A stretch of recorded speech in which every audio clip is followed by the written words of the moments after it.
Bueno, vamos a una efeméride muy importante que nos va a llevar a una información doblemente importante. Un análisis de un tema que muchos hablan, pero que nadie lo analiza a fondo. Un día como hoy, 24 de abril, pero de 2007, se aprobó la despenalización del aborto dentro de las primeras 12 semanas de gestación en la capital de la República. Yo todavía recuerdo inclusive la noticia cuando se generó aquí en la capital del país.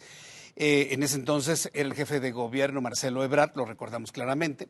A 16 años de ese hecho, pues hemos invitado a especialistas para analizar el panorama. No es una fecha que se pueda dejar nada más así. Estamos hablando de la salud de las mujeres, de los derechos de las mujeres, a la luz de la Constitución, qué es lo que tenemos el día de hoy y qué es lo que se visualiza hacia el futuro. Por eso agradezco la presencia de la maestra Ingrid Tapia, abogada constitucional, a quien me da mucho gusto saludarla. Bienvenida. ¿Cómo está? Gracias. Gracias bien, por estar aquí con nosotros. Gracias. Muchas gracias. También se encuentra con nosotros la maestra Diana Gamboa. Ella es especialista en Derecho Constitucional. Bienvenida, maestra. Gracias por estar aquí. Y también está con nosotros el maestro Cándido Pérez. Él es investigador y especialista en política pública. Bienvenido, maestro. Gracias por estar aquí con nosotros. Bueno, pues bienvenidos todos. Y la idea es en este momento, pues, hacer la primera pregunta. A 16 años de la despenalización del aborto en la Ciudad de México, ¿se ha avanzado en los derechos de las mujeres? ¿Se ha avanzado en la salud de las mujeres? ¿Quién me quiere contestar esto? Pues, doctor Cándido Pérez. Si me permites, me gustaría hacer una revisión general de algunos temas que son relacionados y que salen mucho en el debate y salieron en su momento en 2007 respecto a la despenalización. Uno de ellos que es clave es la violencia sexual que se vive en el país, no solamente en la Ciudad de México, sino en el país. ¿A qué nos referimos con violencia sexual? Pues diferentes delitos que están desgraciadamente afectando a las mujeres. Pero ahí lo voy a interrumpir. Sí, claro. ¿Todos los casos de abortos donde la mujer decide abortar son producto de una violencia sexual? No, evidentemente no. No, evidentemente no. Hay casos que están relacionados a algún tipo de violencia sexual, pero la violencia sexual muchas veces, puede acompañar a esta problemática. Una de las cosas que nos parecen fundamentales ahí es decir que a nivel nacional estamos en un país que es un país violento contra las mujeres, no solamente en muchos de los temas que generalmente abordamos, particularmente la violencia sexual. En los últimos datos que tenemos de INEGI, 12% de las mujeres mexicanas han declarado haber sufrido algún tipo de violencia sexual durante su infancia y adolescencia, sobre todo 12%. 12%. Estamos hablando de más de 6 millones de mujeres mexicanas que han sufrido alguna forma de violencia. Y si me permites, doy un dato que todavía es más grave. Más de 3 millones de mujeres dentro de la encuesta que generó el INEGI dijeron haber sido víctimas de violencia severa. Esto quiere decir violaciones, intento de violaciones o alguna forma de abuso durante su infancia que evidentemente trae consecuencias en la vida adulta. Sí, es decir, estamos ante una realidad muy grave para las mujeres y a mí en lo personal, este dato que estamos viendo en pantalla me parece bajo, porque cuando extendemos la pregunta a algún tipo de violencia sexual, no necesariamente para llegar al coito, esto puede llegar a más del 70%. Todos conocemos a alguna mujer que ha sido toqueteada en el metro, que por lo menos, ¿no?, en el transporte público. Sí. Si empezamos el análisis de ahí, el porcentaje es elevadísimo, ¿no? Sí. En esta realidad que estamos tratando de plantear primero aquí en este análisis, ¿no? Esta cifra que veíamos del 49% solamente es la violencia severa. Es decir, aquí sí estamos hablando de la violencia más extrema de tipo sexual. Sí. Como bien dices, si contamos todos los demás delitos que existen, delitos sexuales, pues, las cifras se van muchísimo más arriba. Hay delitos como el acoso sexual que pueden llegar al 95%, por ejemplo. O sea, es una situación realmente grave. Pero hay otro tema que me gustaría también hacer mucha mención porque fue uno de los temas centrales en el debate de la despenalización, que tiene que ver con la mortalidad materna. Las mujeres que mueren de algún tema relacionado al embarazo, ¿no? Y muchas veces se alude que sobre todo cuando se realiza un aborto en condiciones que se suelen llamar de clandestinidad, pues la mortalidad materna se va muy arriba y por lo tanto la despenalización va a tener un efecto directo en la disminución. O sea, en ese entonces se planteaba que al despenalizar e invitar a las mujeres a que se practiquen un aborto gratuito legal en hospitales de la Ciudad de México, la clandestinidad iba a desaparecer. Yo recuerdo esa argumentación. Y eso no ha ocurrido. La mortalidad iba a bajar. Y la mortalidad iba a bajar. Parecería una cuestión un tanto lógica. Lo que no se dijo en su momento es que las causas de mortalidad materna, si bien el aborto es una de esas causas, generalmente es la tercera, la cuarta o la quinta causa, dependiendo del año que se estudie, esa causa no está relacionada solamente con los abortos inducidos. En ese dato también se meten los abortos, por ejemplo, espontáneos, incluso los embarazos ectópicos. O sea, esa cifra que nosotros conocemos de muertes maternas por aborto tiene que ver con otros tipos de aborto. Entonces, ¿qué es lo que sucede? Que a 16 años la mortalidad materna en la Ciudad de México es más o menos la misma que la de la media nacional. Proporcionalmente hablando al crecimiento de la población. Exactamente. Y esto se obtiene a través de una medición que es muy objetiva, que es la razón de mortalidad materna, que nos evita tener algún tipo de influencia por crecimiento de población. Una cuestión muy importante, y sí me gustaría hacer mucho énfasis, es que hay estados que han disminuido la mortalidad materna de manera muchísimo más, mucho mayor. Más eficiente. Mucho más eficiente que la Ciudad de México, y no han despenalizado. Por ejemplo, el caso de San Luis Potosí, el estado de Guerrero, que si comparamos la mortalidad materna o la razón de mortalidad materna que había hace 15 años con la que existe ahorita, la disminución es mucho mayor. Entonces, ese argumento respecto a la disminución de la mortalidad materna en torno a la despenalización del aborto ya no se sostiene. Lo estamos viendo en pantalla. A mí me sorprende el caso de San Luis Potosí, que no está en un proceso de despenalización del aborto. Pero ¿cómo lo han logrado, maestra Ingrid Tapia? ¿Lo han logrado qué? ¿Con educación, con información? Pues generalmente la mortalidad acceso materna, a la salud. Pues claro, disminuye. Si no es lo mismo parir en tu casa o en la calle que parir en una clínica con un médico certificado, ¿no? Sí. Tiene que ver que la mortalidad materna, en términos generales, es algo que disminuye paulatinamente o gradualmente todos los estados que invierten en temas de salud, ¿no? Aquí, pues la verdad es que nuestra condición está muy pa'l perro, dicen en mi, ¿no? Muy lamentable en nuestro país. O sea, digamos que estamos muy retrasaditos, ¿no? Algo, en cuanto a este tipo de asuntos, ¿no? Sí, pero el tema del aborto justo tiene en mi opinión, su parte medular o interesante en entender que el tema de que los colectivos de mujeres abracen la práctica del aborto, que supone el exterminio de su propio hijo, ¿no? Ajá. Pero no lo ven como su hijo. Exacto, ¿no? Con vehemencia, etcétera. Es algo que solo puede ocurrir en un entorno, en una semiósfera, en un ambiente donde la mujer se encuentra profunda y totalmente abandonada a su suerte. Esa es nuestra verdad como mujeres. Nuestra verdad como mujeres es que llevamos, no hoy, no 10, y no solo México, miles de años abandonadas a nuestra suerte con el asunto de la maternidad, ¿sabes? Sí.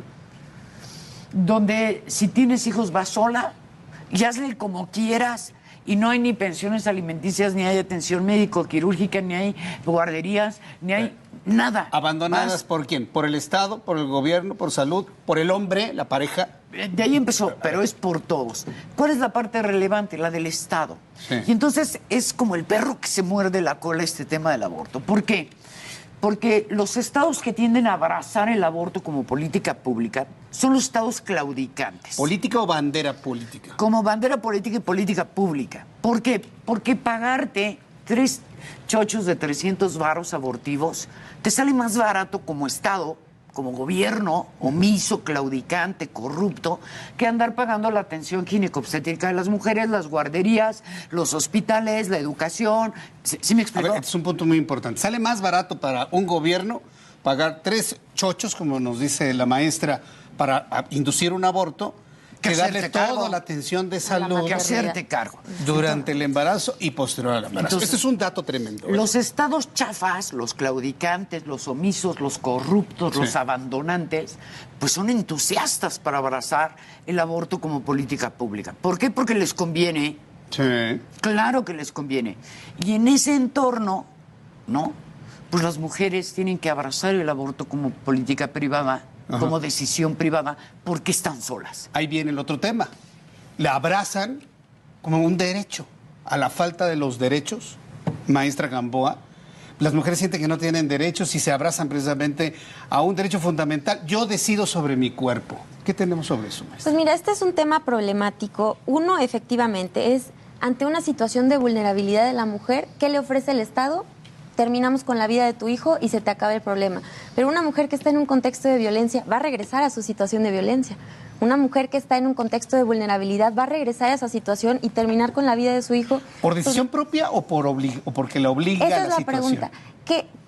¿Qué decisión se toma libremente cuando te sientes obligada a esa situación? Cuando es tu vía de escape frente a una situación de un estado claudicante que no te acompaña ni el varón irresponsable que no va a hacerse cargo de ese hijo. Qué bueno que lo y menciona, tampoco te doctora. acompaña el Estado porque dice, mira, no te puedo ofrecer salud gestacional, no te puedo ofrecer apoyo durante el embarazo y después del embarazo, pero sí te puedo ofrecer que terminemos con la vida de tu hijo. ¿Qué dice la mujer? Pues muchas veces a lo que recurren es a eso, no libremente, sino como orilladas a esa situación, sintiéndose obligadas porque su contexto de vulnerabilidad no las ayuda en la situación y nadie más las está ayudando. Entonces sí hay un abandono de la mujer y especialmente de la maternidad en nuestro país y eso es gravísimo. Quiero pensar que entonces una mujer que decide abortar es porque está en un callejón sin salida, porque no le queda otra salida más que esa. Normalmente, hay otros tipos y justo nos vamos al tema de si es un derecho o no, ¿no? ¿Qué dijo la Corte? La Corte dijo que sí, en septiembre de 2021 emitió en filita 3 resoluciones que construyen la visión del aborto como un derecho. Pero es muy importante que se sepa, el aborto no es un derecho en nuestro país, no está reconocido como tal ni en la Constitución ni en ningún tratado internacional del que México sea parte. El que una conducta se despenalice no la vuelve un derecho. Nuestro orden jurídico no dispone que terminar con la vida humana en gestación es un derecho, sin duda. Eso me parece que es un dato que también hemos abordado en muchas ocasiones. Despenalizar no es un derecho, pero tampoco despenalizar es una promoción. ¿O en la despenalización hay una promoción del aborto? Se supone que en la concepción normativa, sí. O sea, los seres humanos hacemos normas para proteger determinados bienes, sí. Sujetos o objetos. ¿Sí me explico? Hay una teleología, una razón de ser. No, los abogados no solo son guapos, tienen una función. Claro. Los operadores jurídicos, ¿no? Ajá. Los jueces.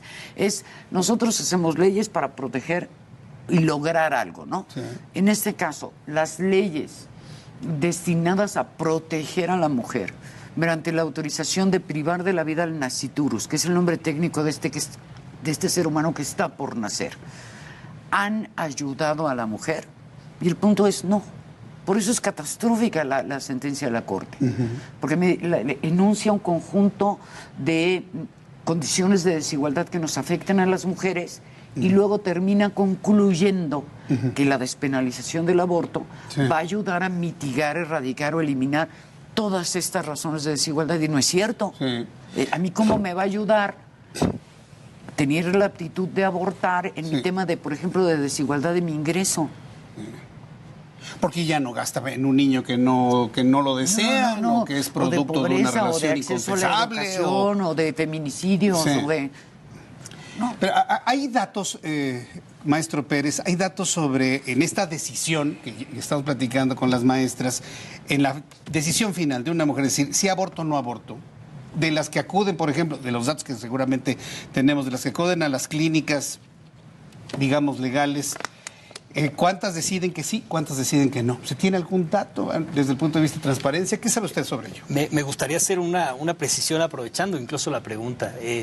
Cuando nosotros pensamos, y de hecho cuando conocemos los datos que da la Secretaría sobre las clínicas legales, lo único que conocemos es lo que se está desarrollando, los abortos que llevan a cabo dentro de los hospitales de la propia Secretaría. Es decir, ahí hay un tema también de fondo, que la clandestinidad no se terminó, porque si hoy preguntamos nosotros a una autoridad cuántos abortos se realizan en la Ciudad de México, nos van a decir el número de lo que se realiza dentro de los hospitales, pero dentro de las clínicas legales o como queramos llamarles, no sabemos ese dato, no hay autoridad. ¿No hay transparencia o no se tiene información? No se le solicita a estas clínicas y no hay la supervisión sobre estas clínicas para que podamos decir categóricamente que se acabó con la clandestinidad, porque los datos, repito, que tenemos solamente hablan de lo que se está llevando a cabo dentro de los propios hospitales. Qué barbaridad, porque con eso me está confirmando lo que nos dice la maestra Ingrid. Te están dando 2 chochos de 300 pesos y a tu casa. No, pero además los servicios en materia de interrupción legal del embarazo, que es como están conceptuados presupuestalmente, son subrogados. Que eso es algo de lo que hemos combatido ferozmente las activistas. Es decir, a ver, cuando se despenalizó el aborto, salió el jefe de gobierno con la payasada de que en la Ciudad de México no se podían prestar los servicios. Que no había la suficiencia infraestructura. Bueno, Sí, recuerdo. somos la única ciudad que, acaparándose y robándose los recursos de todo el país, Sí. tiene un hospital de tercer nivel a 20 minutos de cualquier ser que están, y que me digas que no hay suficiencia estructural, pues era una payasada para hacer negocio con alguien, ¿no? Yo creo que sería una línea de análisis donde esta situación del aborto así despenalizado ha generado negocio para alguien. A cada clínica Y se yo les quisiera paga ponerlo acá. 9,200 pesos. ¿Cuánto? 9,200 pesos. El primer pago 9,200 subrogado pesos. por la práctica de un aborto. Les dan a una muchacha algo de 300 pesos. Se quedan con la diferencia. Y además, si hay una emergencia, las clínicas estas privadas no tienen con qué responder, ¿eh? Yo creo que todo esto nos da una idea de todos las aristas que se pueden abrir, puertas que se pueden abrir de análisis a una situación como esta, que ha sido considerada, vuelvo a ese tema porque me lo están preguntando mucho a través de nuestras redes sociales, del derecho. Maestra Gamboa, ¿dónde surge? Usted nos dijo que no es un derecho el aborto, pero muchas mujeres creen que es su derecho interrumpir el embarazo. ¿En dónde surgió esa idea? Mire, surgió en función de un ejercicio de activismo judicial desenfrenado e injustificable por parte de nuestra Suprema Corte, particularmente en septiembre de 2021. Las decisiones de la Corte alrededor del aborto son problemáticas particularmente por 2 razones. Porque construyen mediante interpretación un presunto de derecho al aborto, a la vez que ignoran la protección concreta que tiene el concebido en gestación en nuestro país. La Corte no hizo mención alguna en su resolución de que nuestra Constitución expresamente reconoce que el concebido es titular de por lo menos 2 derechos, salud y vida. También en nivel internacional, la Convención sobre los Derechos de Niños, el Pacto Internacional de Derechos Civiles y Políticos protegen al concebido en gestación. ¿Y qué hizo la Corte? Ignoró eso, retoma los argumentos del activismo abortista y los hace sentencia. Eso es sumamente problemático en términos jurídicos. Nos privan de un debate constitucional de primer orden. El concebido en gestación es el bebé. Ajá. ¿En qué momento? ¿En el momento en el que se unió el espermatozoide con el óvulo? ¿Cómo lo ve la ley? ¿O después de las 12 o 14 semanas? Eso es sumamente importante. A ver. Eso es una realidad fáctica, no es algo de cómo lo vea la ley. Una realidad fáctica y demostrable. El conocimiento científico no se extrae del consenso, como decía la Corte, se extrae de la evidencia. Y hoy la evidencia más actual de biología celular, de genética y embriología nos permite afirmar sin duda alguna que el concebido no nacido es un individuo humano único y distinto de su madre, desde la etapa inicial de cigoto, pasando por la etapa embrionaria, fetal, neonato, joven, adulto, anciano. Todo ese tiempo es demostrable tu individualidad y pertenencia a la especie humana. Esta explicación es científica, jurídica, no religiosa. Esta es una explicación científica y es muy importante. Sí. El tema del aborto es un tema de derechos, no de creencias. Hay que tener eso muy claro. Es un asunto de derechos y no de creencias. Subrayo este punto porque vivimos en un país más de creencias, ¿no, maestra? Es muy Ingrid Tapia. respetable que tú te pongas, es legal y además es legítimo que tú seas pro vida o pro aborto, ¿no? En términos de lo político. Pero ya tiene etiquetas también este asunto. Exacto. Pero lo que compete a una corte no es un tema de opinión, como lo que compete a esta mesa. Tú podrás ser a favor del aborto y yo a favor de la vida y tendrás tus razones muy personales, sí, pero eso no es lo relevante. Sí. Lo relevante es las razones legales por las que se debe autorizar o permitir o prohibir una conducta, no las personales. Tu opinión, pues date grasa, como dicen en mi casa, ¿no? Sí. Llégale, ¿no? Bien por ti. Es muy legítimo que tú seas pro aborto y que yo condene cualquier forma de exterminio humano, pues estoy en mi legítima potestad de hacerlo. Ahora, cuando hablamos de esas etiquetas, maestro Cándido Pérez, ¿qué es lo que prevalece más actualmente? Precisamente la etiqueta del proaborto o la etiqueta del no aborto. ¿Qué es lo que se ha sabido en cuanto a datos sobre estos equilibrios, si es que los hay, claro? Generalmente hay dos cuestiones muy claras. En casi cualquier estudio de opinión que se hace, particularmente en la sociedad mexicana, lo que ocurre es que hay dos extremos que generalmente ocupan entre un 10, un 15%, los dos extremos, no hay que son matices, absolutamente así. Y por en medio hay muchos otros que dicen depende de la circunstancia, depende de la razón y demás. Pero en esos extremos generalmente va a haber un 10, un 15%. Hablar entre esos extremos después de 16 años, pues evidentemente ha sido muy difícil, no parece ser una cuestión. Y si me permites, quisiera también, porque a veces hay, dentro de estos extremos se construyen situaciones que no necesariamente son verdad, y retomo una cuestión que hacía mención la maestra Gamboa. La protección respecto a la tipología del aborto, no solamente respecto al no nacido, es respecto a las mujeres también. Me voy a darte un dato. Según los datos arrojados del Censo Nacional de Procuración de Justicia Federal del 2022, a nivel nacional existen 313 personas privadas de la libertad por el delito de aborto. De esas 313 personas, 298 son hombres y 13 mujeres. Es decir, la inmensa mayoría de las personas que están en prisión por este delito están en prisión porque generaron violencia contra estas mujeres, porque hubo algún tipo de maltrato. Y tiene que ver, imagínense, por ahí ha habido algunos legisladores que dicen deberíamos quitar el tipo penal. ¿Quién va a proteger a las mujeres? Criminalizan a las mujeres y no es cierto. Ver, veamos este dato en pantalla. Aborto en México. En prisión por esta causa en 2022, 313 personas, 298 hombres y solo 15 mujeres. Se derrumba la idea de que están mandando a las mujeres a la cárcel por abortar. Exacto, además que es la construcción de un tipo que criminaliza a las mujeres, no es cierto. Justo los pelandrufos que están ahí son pelandrufos que se les hizo fácil agarrar a patadas a una mujer embarazada hasta matarle a su hijo. Entonces decir que el tipo penal está orientado a la criminalización de las mujeres es una insensatez, porque la realidad que acabamos de ver expresada en dos números pues te abofetea la cara, ¿no es cierto?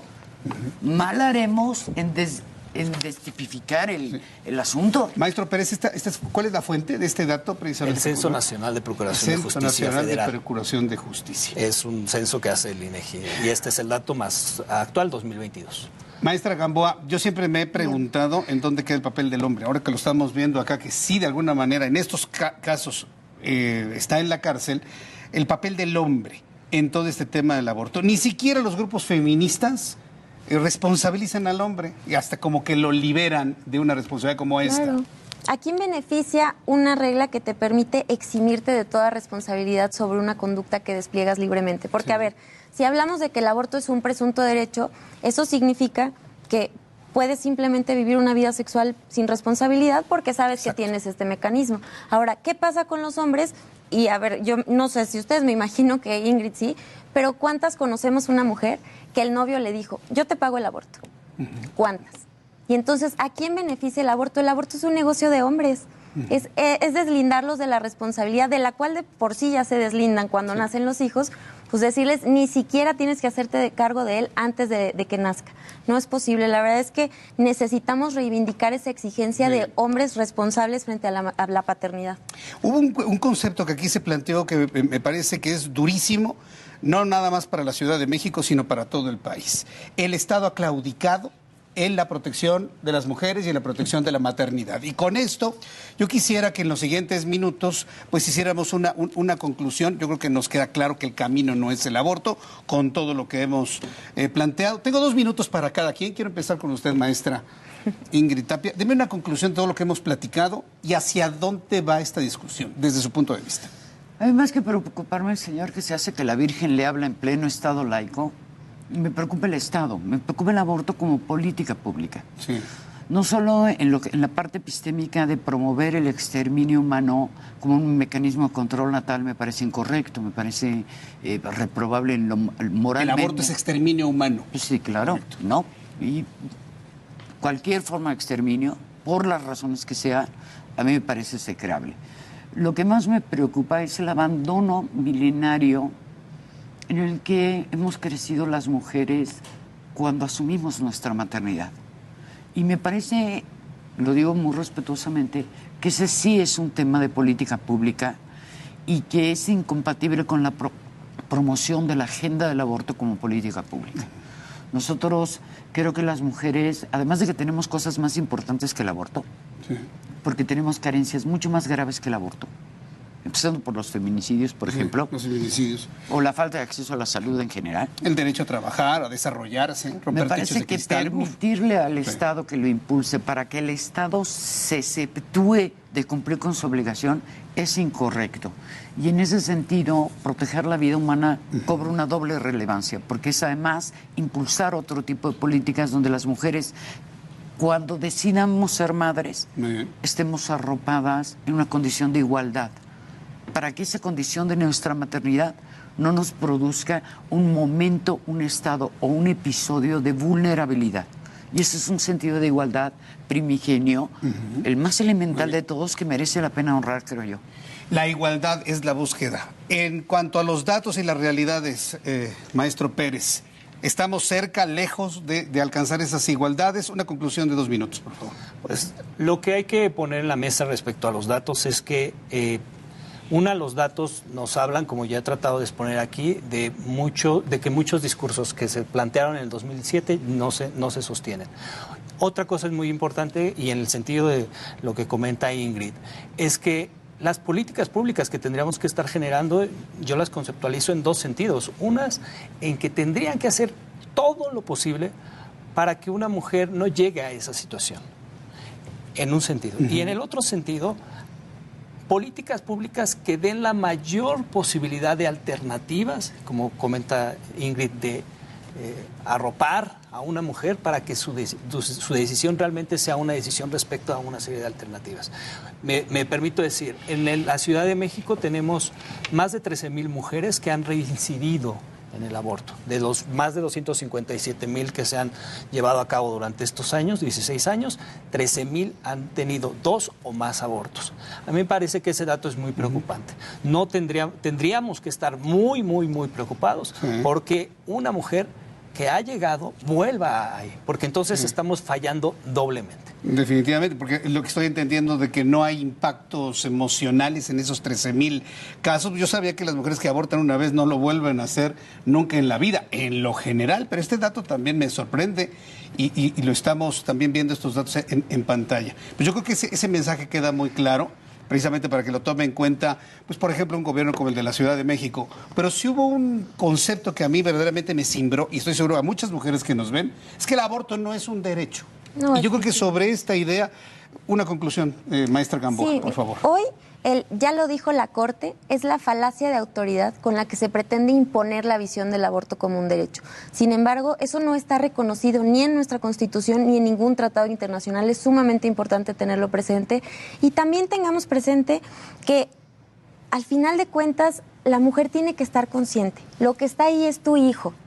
Y si terminas con esa vida, estás terminando con la vida de tu hijo. Es difícil de escuchar, pero necesitamos hablar con claridad, porque todos estos eufemismos del activismo tienen por fuente el negocio del aborto, que al final de cuentas a ellos no les interesa la mujer, no les interesa su vulnerabilidad y desde luego no les interesa la vida humana en gestación. Pero necesitamos enfocar políticas públicas que consideren esos 3 elementos, por lo menos, ¿no? Qué forma tan difícil de abrir los ojos, ¿no? A quienes traen el paliacate verde, ¿no? Por aquí, sí, por allá, y lo ponen en el Senado, y lo ponen en la Cámara de Diputados. Decirles, no sean copartícipes de un negocio de hombres. Que esto fue lo que nos ha planteado usted. Efectivamente, es un negocio de hombres, y tengamos claro una cosa, que lo diga la Corte no lo hace justo. Yo quiero agradecerles mucho a las 3 que nos han visitado el día de hoy por estar aquí, tomando un tema que es complicado, porque en medios de comunicación abordar un tema como este desde esta óptica, pues a algunos les resultará hasta anticuado, porque hoy dicen, no, pues que todo el mundo aborte y lo que quieren hacer. Pero quiero agradecerle mucho, maestra Ingrid Tapia, abogada constitucional, que nos ha visitado el día de hoy. Gracias por estar aquí. Maestra Diana Gamboa, especialista en Derecho, gracias. Gran concepto, y estoy seguro que va a ser muy comentado en nuestras redes sociales. Muchas gracias. Y maestro Cándido Pérez, investigador especialista en política pública, muchas gracias por compartirnos estas ideas y estos conceptos. Le agradezco infinitamente el que hayan venido aquí.